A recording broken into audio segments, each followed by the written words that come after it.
전립선 암의 경우 이 딤이란 물질이 항암 효과가 있다고 알려져 있다. 그러나 대장암의 경우는 딤에 대한 연구가 아직 미미하다. 이틀 후 결과는 상당히 놀라웠다. 딤을 30마이크로몰라를 투입한 암세포는 눈에 띄게 죽어 있었다. 인간의 대장암에서 유래한 그 암세포들을 가지고 배양을 해본 실험 결과에 의하면은 저희가 그 딤을 그 암세포 배양액에 첨가하고 48시간 동안 배양하고 나서 그 사멸되는 세포수를 세보면은 70% 정도의 그 대장암 세포가 사멸되는 것을 관찰한 그런 결과들을 보고하였습니다. 이번에는 딤을 직접 먹인 대장암 실험주의 대장을 떼내 현미경으로 살펴보았다. 암 종양 개수를 세어서 그 숫자를 비교해보았다. 소량의 딤을 먹은 쥐와 다량으로 딤을 먹은 쥐의 암세포가 육안으로 구별이 될 정도로 차이가 났다. 딤 투여량을 늘렸을 때 이에 따라 종양 개수는 현저히 줄어들었다. 다만 10mg 이상 더 투여해도 암이 완전히 소멸되진 않았다. 우선 그 딤을 투여하지 않은 그룹, 그러니까 대장암을 자연스럽게 유발시킨 그룹에서는 약 한 마리당 35개 정도의 그 암이 발견되었고요. 거기에 비해서 딤을 체중 1kg당 10mg과 혹은 20mg을 투여한 그룹에서는 그것의 한 3분의 1에 준하는 결국 한 10개 정도의 암이 발견되었습니다. 그래서 약 딤을 투여한 그룹에서 약 3분의 1 정도의 대장암의 발생을 억제한다는 것을 알 수 있었습니다. 두 가지 실험을 통해 딤이 암세포를 사멸시키는 기능이 있음을 알게 되었다. 그런데 채소 자체에는 이 딤이란 물질이 없다. 대신에 양배추, 브로콜리 같은 십자화과 식물에는 I3C, 즉 인돌수리 카비놀이라는 항암 효능의 물질이 있다. 하지만 이 물질이 불안정해서 효과가 잘 나타나지 않는다는 게 문제다. 딤이란 물질은 어떻게 생성될까? 우리가 채소를 먹으면 산성도가 낮은 채소에 인돌수리 카비놀이 강산성 위산과 만나 딤으로 변화된다. 결국 딤이란 항암물질을 생성하기 위해선 고기보다 채소를 많이 먹는 것이 중요하다. 딤은 그러니까 굉장히 안정된 물질이기 때문에 대장으로 직접 도착을 해서 대장에서 작용을 할 수도 있고 또 소장에서 흡수돼서 그 대장으로 가서 대장 암세포를 죽일 수 있다고 그렇게 생각됩니다. 음식은 대장 안에 살고 있는 균에도 큰 영향을 미칩니다.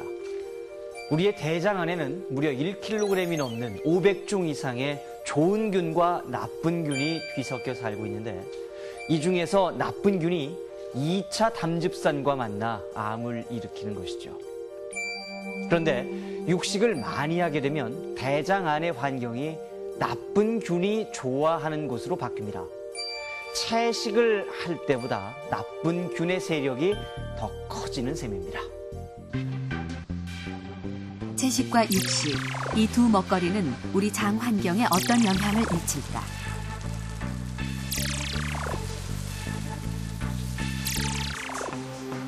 일반적으로 식이섬유가 풍부한 채식이 대장의 움직임을 활발하게 해 육식보다 변을 빨리 보게 한다고 알려져 있다.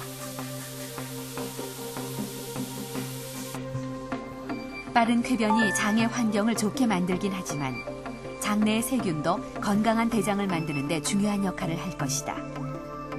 육식군과 채식군을 나누어 이들의 변을 통해 장내 세균 판도를 알아보기로 했다. 분변 속에 좋은 균과 나쁜 균을 구별할 수 있으면 우리는 이를 통해서 어떤 식생활이 우리 몸에 좋은지를 판가름할 수 있을 것이다. 세균을 배양한 지 일주일. 육안으로도 비피더스균, 박테로이데스균 군집 덩어리를 배지 속에서 볼 수 있었다.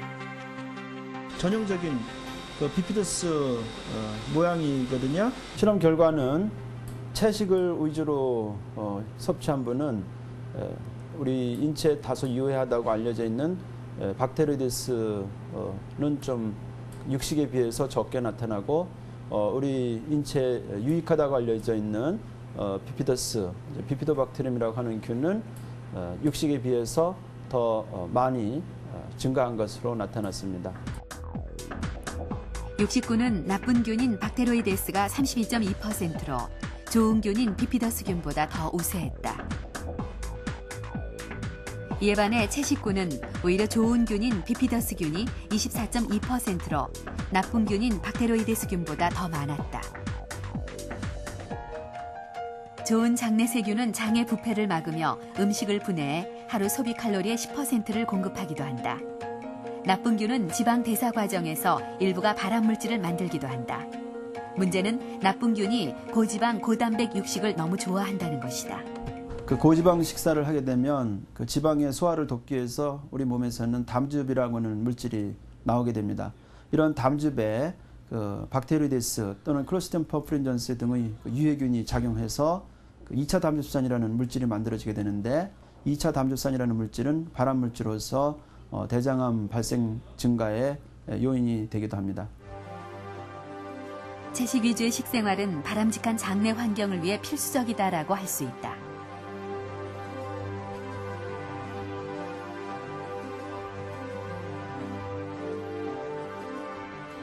서양의학의 아버지로 추앙받는 그리스의 의사 히포크라테스는 다음과 같은 말을 남겼습니다.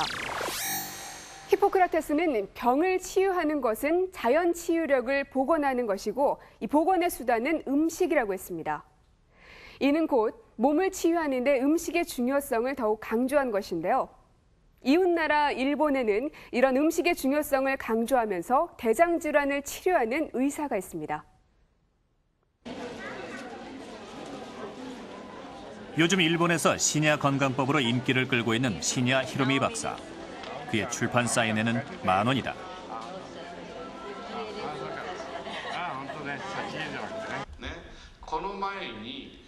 그의 건강 강연회는 45년간 대장 내시경을 해온 임상 내용이 뒷받침되어 진행된다.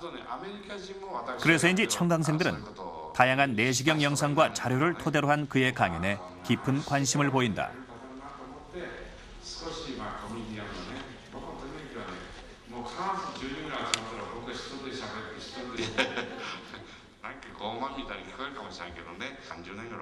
강연의 결론은 한결같다. 채식을 하는 사람의 장은 건강하고 육식을 하는 사람의 장은 그렇지 않다는 것이다. 대장에는 종주근과 이윤상근이라는 근육이 있습니다. 육식을 주로 하는 사람들의 장을 보면 이 근육들이 딱딱해져 있는 것을 볼 수 있죠. 즉, 장이 딱딱하거나 좁아지며 경련이 생기고 심해지면 계실이라는 주머니가 생깁니다. 또 용종이 많아져 대장암이 걸릴 확률이 높아지죠. 즉, 장이 쉽게 오염이 된다는 것입니다. 주로 육식을 하는 사람들에게서 이런 장상을 볼 수 있습니다.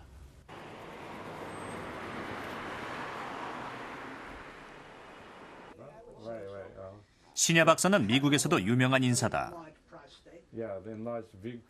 1963년 일본에서 미국으로 건너간 그는 현대 대장 내시경 분야에 큰 족적을 남겼다.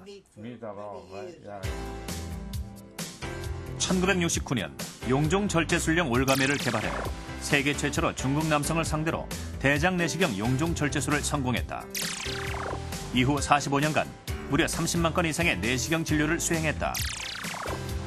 그는 환자에게 무엇을 먹는지 물어봤고 장이 나쁜 것은 환자가 먹는 음식과 관련이 깊다는 것을 알게 됐다.